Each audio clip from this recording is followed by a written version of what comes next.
You know what? Things on the pitch going quite well at the moment since last episode. This is not good. Tyler Forbes, currently contracted to us, of course, on a non-contract, a player who's been playing a little bit, scored a winning goal last episode. He's had numerous bids from clubs, and if I go and try and negotiate a contract, he's waiting for us to secure our safety in the league before he'll talk to me.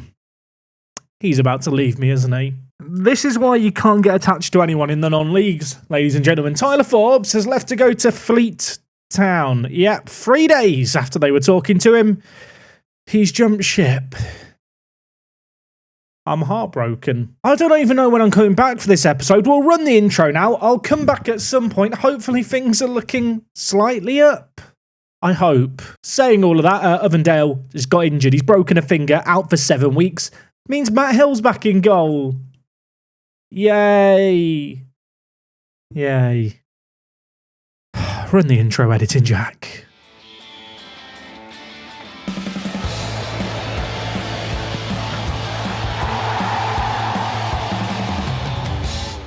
How is it going, folks? Welcome back to Rugby Town. Today, Tyler Forbes has left us. The hero of last year's Park to Prem brought in, scored a winning goal for us, did not elaborate, left the club after just 7 appearances. So with that in mind, you might be expecting the recent run of games to have been a difficult one, but in truth, we've started to win, we still can't defend. Now, of course, last episode we took on Coleshill Town. Since then, 5 games played, the first of which, a 3-1 win. 2 wins in a row, I couldn't believe it myself. Rio McAvoy got the all-important goals for us in this game. 9 goals, 5 assists in 11 games. It looks absolutely sensational. This result here was good. Unfortunately, we couldn't keep things going. A 3-2 defeat against Coventry Sphinx, a team who were promoted with us last year. Rio grabbed 2 in this game, but we lost 3-2.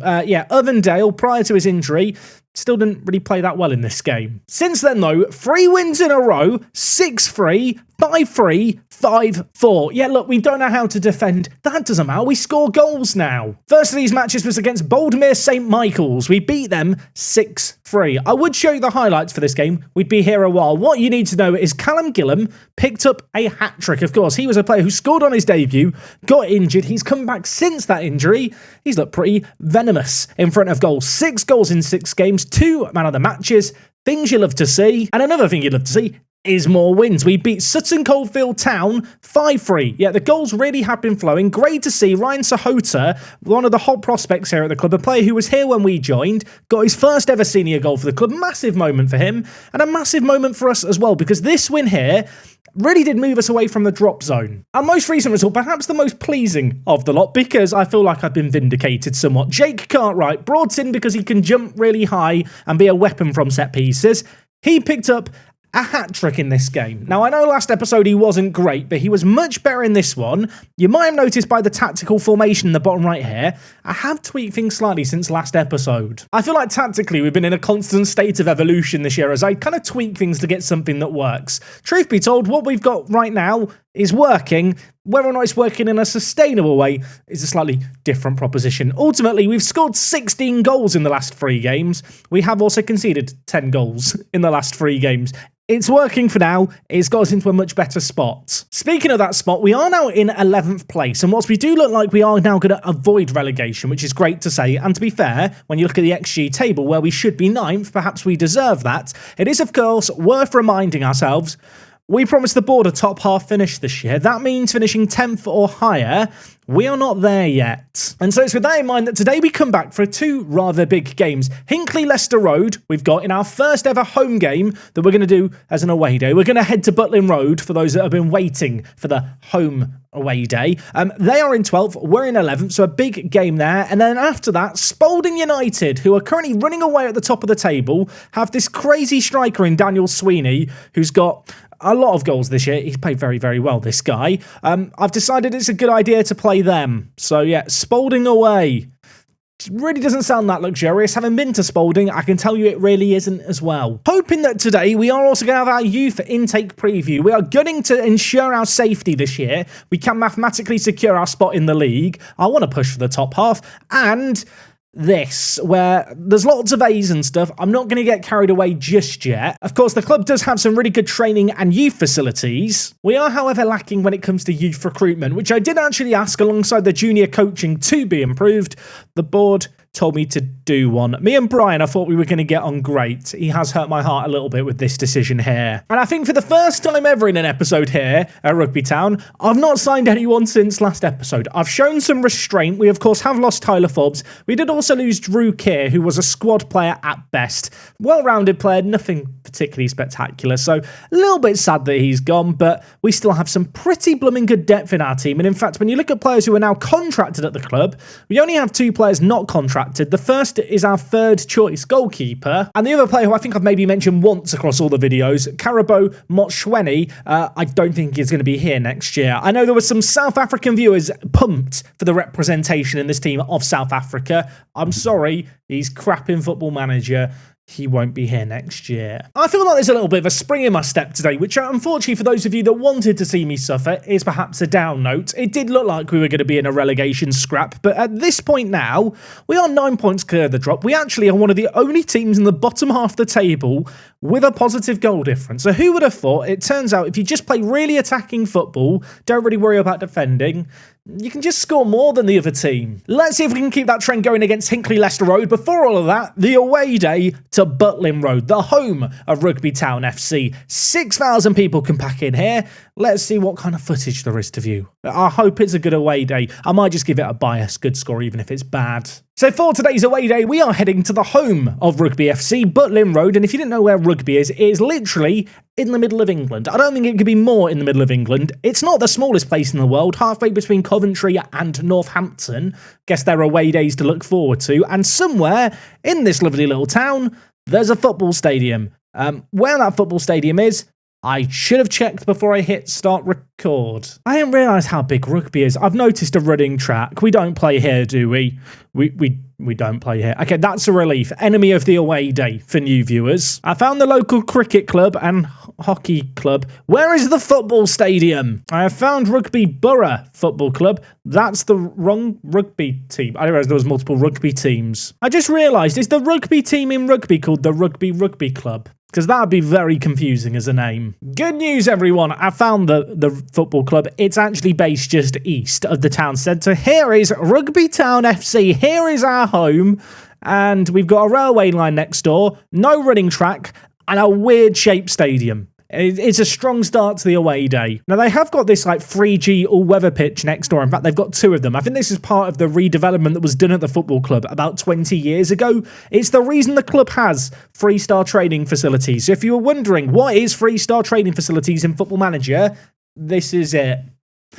Yeah, it's not that impressive, I'll be honest. We've got a cemetery next door. I want to say that adds character to the stadium, but it's a cemetery. It's a bit creepy. I'm going to just mouse over here. Okay, here's the big moment. We're going to click on the little yellow man, and that we can see some stuff from the looks of things. Now, unfortunately, we can't go in the car park to review it in detail, but I have to say from the outside, lovely sunny day. It feels quite welcoming. I do feel like having these fence posts blocking the sign is a bit counterintuitive. You know, I don't want to criticise the person who put in these fence post bits, but I don't think they understood the assignment. Now, if I'm not mistaken, if we go down this little side road, I think we can go nearer the stadium. Maybe can we peek in? Oh, we can peek in. Here is the stadium. This area must be kept clear for emergency vehicles. We can't stay here long.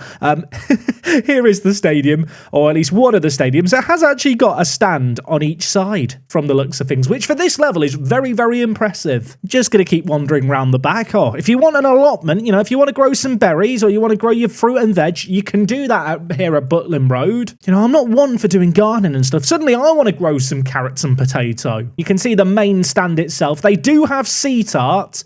What the seat art says, we will never know. Google Earth has saved many an away day over the years. Can it save this one here? We are going to Rugby, which is here, and the stadium, which, as we've now learnt, is near the golf club. Here it is. It's in 2D. No KFC. Is there any lines on the car? There's no lines on the car park. It's going to be a bad score, and I already feel awful. Okay, look, Butlin Road maybe could redeem itself if any rugby fans want to go to the stadium and take some 360 pictures, or just paint some lines on the car parking for that matter. But the reality is I have to give you a score, and I have to be fair.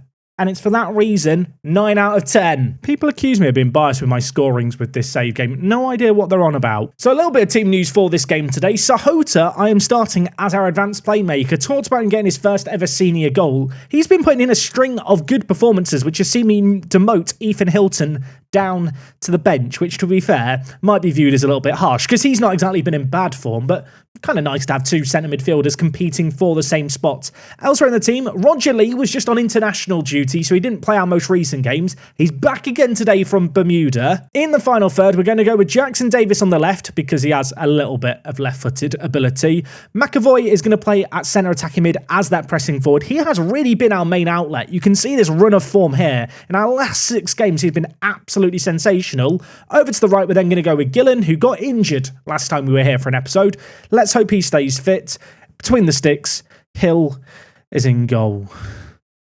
I don't trust him. Half an hour into this game, there's not been a shot on target. And until now, Dutton, can we make something happen here? Lee, Bayeka, he's offside. He's offside. Don't celebrate it. We all know he's offside. The linesman's in this bottom corner with his flag raised. Even I can see it. Half-time, one highlight. It was an offside goal. There's been 2 shots on target in this game so far. Thank God we've got the Spalding game as well today. And, of course, hopefully our youth intake. I've been told it's going to be in April. I'm bargaining in on it being early in April before the Spalding game. If it's not, I don't know what we're going to do. There's half an hour left in this game. Nothing's happening. Right, you know what? Colo, David. I've been told the fans calling Colo. Colo, on you come. He has just signed a new deal, by the way, and I forgot to mention it. Lee has also signed a deal now until the end of next year. So, a couple of the hardcore players here at rugby sticking it out, which is nice to see.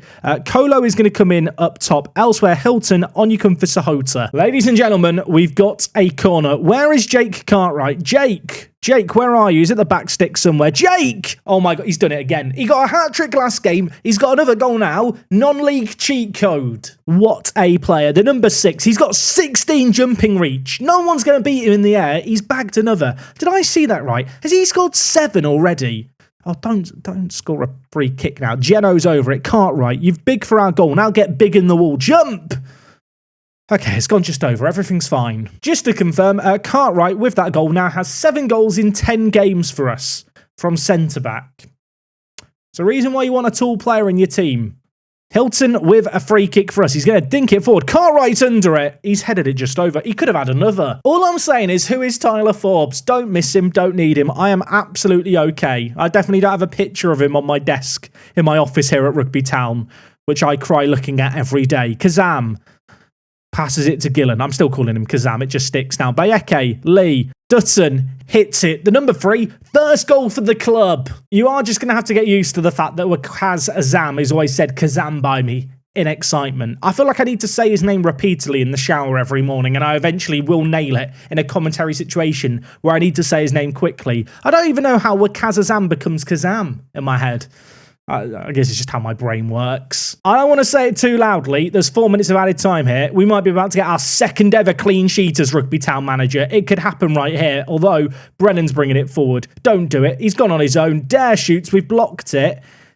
He's out for a corner. This really has been a weird match. This has been so different to all the other games we've played. I mean, it's been the same in the sense, I suppose, that Cartwright scored, but we've actually kept a clean sheet. Matt Hiller's got a 7.4 rating. That's maybe happened once in my entire time at the club before today. I've told the players we're all happy. Now, where are we in the league table? Show me the league table. We're up to 10th. Suck it, Shep said Dynamo. That is a fantastic name for a football club, I have to say. Spalding have just been crowned champions. We take them on in our next game. They could only draw against Quorn. If I'm not mistaken, are down towards the bottom of the table. Indeed, they are. Good news for us is Sutton in 17th did not win. So now we are 11 points clear of them, with 12 points left on offer. I believe if we get a draw or a win against Spalding, who are now the winners of the league, they've got nothing to play for. We will be safe for next season. So we've got this game against Spalding United in 6 days' time. We're going to come back for that. I'm going to hope the youth intake also happens in the intermission because I want to talk youth intakes. I joined this club for their facilities. I'm expecting the world. Probably should be prepared to be disappointed. Let's see what happens. Now, I had someone in the comment section of an earlier episode saying, Jack, I've done Rugby Town and I've got insane youth intakes and I've done a youth academy challenge with them. I didn't believe that person. I do believe them. Now, I've got this year's youth intake. There are 2 players who are just ready to go into the first team. Now, it is worth noting, of course, the star ratings when it comes to potential are relative to our first team. It's difficult to know how good these players' potentials truly are, but because of the fact that your youth facilities determine youth players' current abilities, we get some good players with good current ability come through.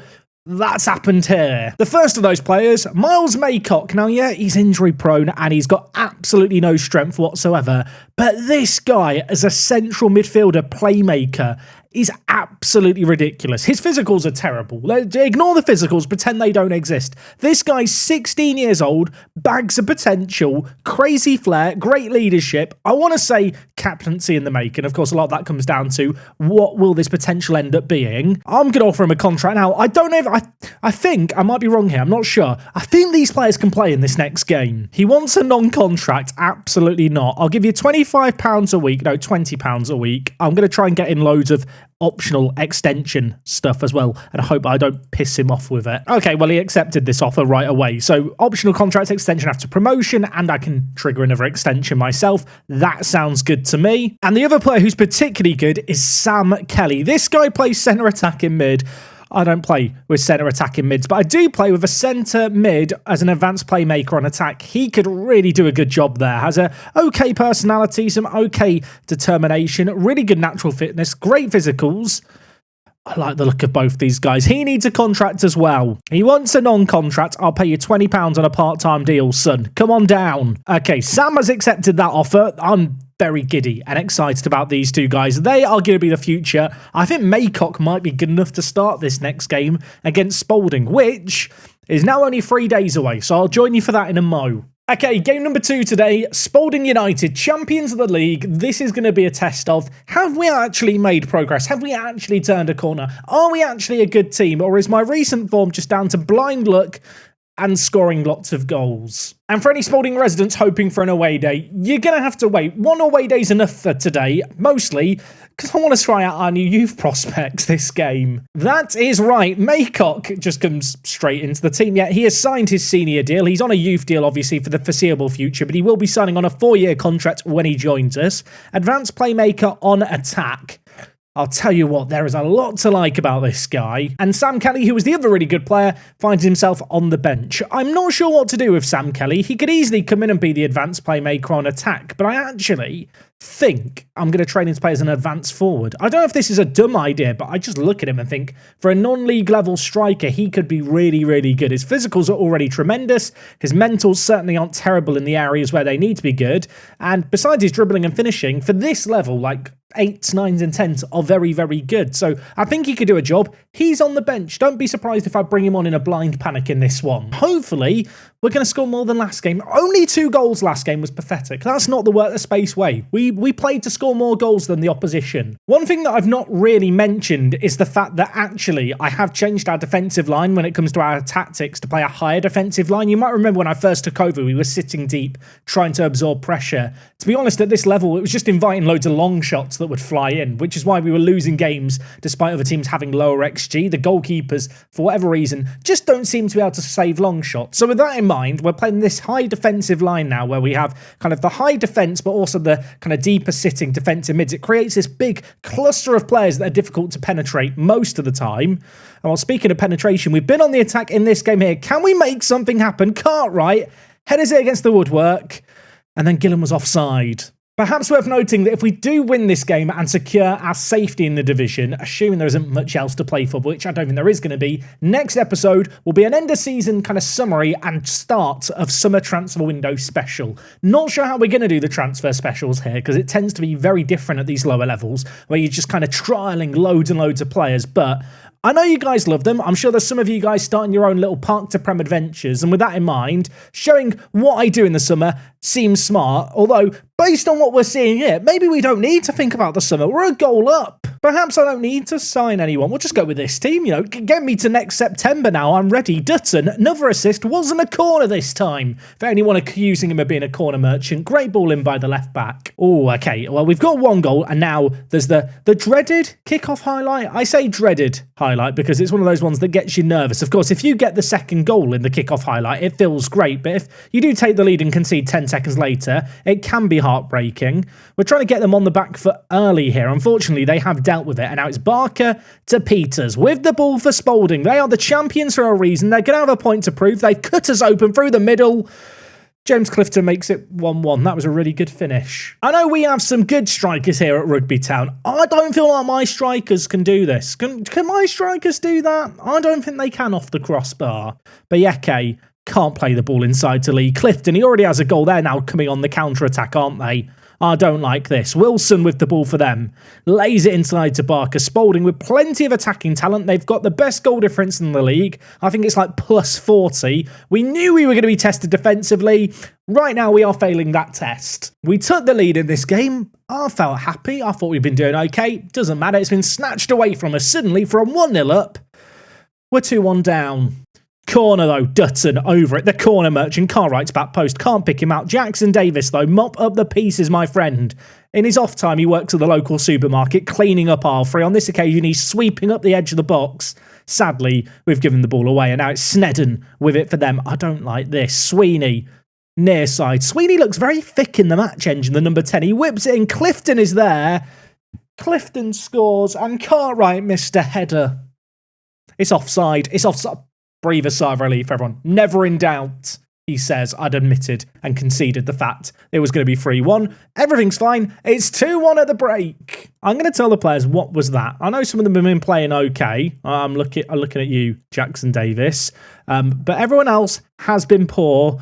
And now Jovel's lost focus. That's not good. I'm going to make some changes here. Gillen's not had the best of games. Let's bring in David Colo. Let's see what he can do for us elsewhere. I'm tempted to bring in Kelly. Would it be silly to bring in Kelly now? I'm going to do it. You can't stop me. I don't really have another defensive midfielder. So should we just play him at centre mid on attack? That sounds good to me. Who needs defensive midfielders? We're going to go with Kelly and Maycock. Our new young players. They're going to play together and I'm sure it's going to be fine. Do I need a defensive midfielder? You know what? I can add a defensive midfielder. Francis, off you come. Fitzharris, you're going to be the little defensive man in the middle. Okay, I was making tactical changes. I've gone back into the game. They've scored whilst I was changing stuff.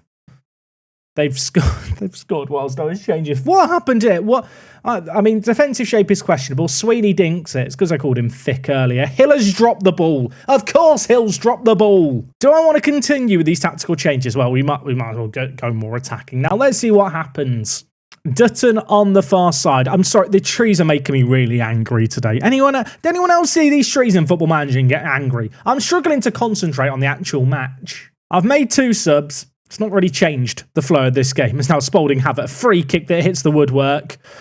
And we just about get it away. For a second, the 4th goal flashed before my eyes. It was perhaps naive to expect going into this game against the champions we'd get anything other than a defeat. But you know what? I actually feel like we've given them an okay game. We led for like 30 seconds in the game, so that was good. I feel like a combination between the clean sheet last game and this is particularly positive. Kelly through the middle. Skies it. Sam Kelly could have scored on his debut, the youngster. He's fluffed his lines, but with a minute and a half left, there still could be a goal. If we get it to 3-2, suddenly it looks respectable. Maycock, what can you do? He's dancing inside. He's crossing it in. Miles has an assist. And I'll tell you what, 3-2 looks respectable. Miles Maycock, remember the name, ghosting inside the number 7, finds himself all the way to the byline, pulls it across, and McAvoy just about finds the back of the net. Sadly, that goal did come with 10 seconds left in the game. So it is going to finish here 3-2. But you know what? We've just gone toe-to-toe against the runaway champions in this division. That has to give us some optimism going into next season. And looking at how results went elsewhere towards the foot of the table, Sutton lost, Rushden and Diamonds won. But in spite of all of that, we are guaranteed to stay up. We are 10 points clear with 9 points left on offer. We've avoided the drop, which was never the expectation for the year in terms of we were never meant to be down there. But since last episode we were in the relegation zone, I'm quite proud of myself. I think we are in the exact same position in the league that the football club was when I took over, but that's besides the point. So we have guaranteed our safety here at Rugby Town with a few games to spare, whilst our aim for the season is to get a top half finish. Even if we were to fail to achieve that, I don't think we're going to get sacked at this moment in time. The board are pretty pleased with how everything's going. Worth noting, average ratings for the league, Rio, highest average rating in the league. That is kind of cool to see. Worth noting, he has got another year on his contract. His value now sits at between £500,000 and £30,000. Not that I plan on selling anyone this year, but with that kind of valuation, if an offer came in, given the fact we've only got £50,000 in the bank, probably be silly not to consider it. Of course, I'm talking about transfers, knowing full well that's what we're going to be taking consideration into next time. Like I mentioned during that previous game, next time out, summer transfer window commences. I say that. There's no transfer windows at this level. You can sign players whenever, but we'll get to the end of season stuff, watch the game process, see where we're predicted to finish in the league, and also try and add a few more players to our ranks. Until then, take things easy. It's me, Jack, and I'll talk to you in a bit. I'm out.